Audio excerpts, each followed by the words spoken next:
My name is Matthew Flanagan, but everyone calls me Moose. It is 1935, and my family and I just moved to a little island called Alcatraz because my dad is an electrician and a prison guard.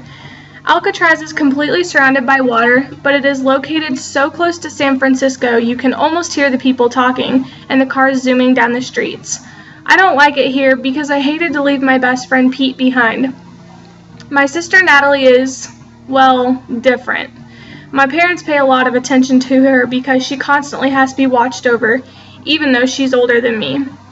Within the first couple of days of being at our new home, Natalie and I were alone when there was a knock on the door. It was a little 7-year-old girl with curly black hair. Her name is Teresa Madaman. She tells us that she will show Natalie and me around the island. I walk outside and the first thing I notice is the guard towers. Do I wave or just ignore them? I don't really know, but this is when I meet Piper. She is the warden's daughter. One thing I really worried about when we moved was new people thinking Nat was stupid. Will you kindly shut up? I roar louder than I intended. She isn't stupid, I told Piper. She's just different. She loves numbers though and is really good with them, which I proved to Piper and Teresa. Nat can figure out any math problem and can count anything in the world. We've been trying to get Natalie into this really good school program for kids like her called Esther P. Marinoff. We have to prepare her though because this program is very selective about who gets in and who doesn't. The one thing that is hard to hide is Nat's age. This school will only accept children up to the age of 12, and Natalie obviously isn't 12. She's 16. But my mother is convinced that Nat must be 12.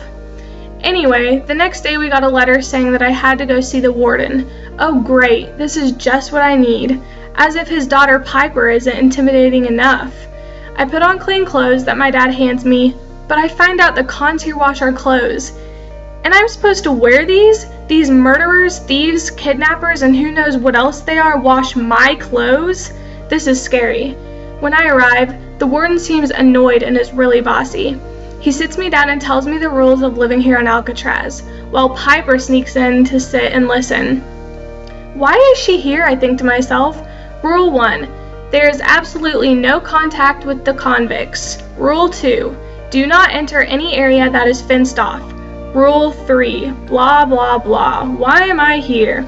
The warden finishes with Rule 5, which I only half listen to. The next day I go to school and I meet a lot of new kids, Scout being one of them.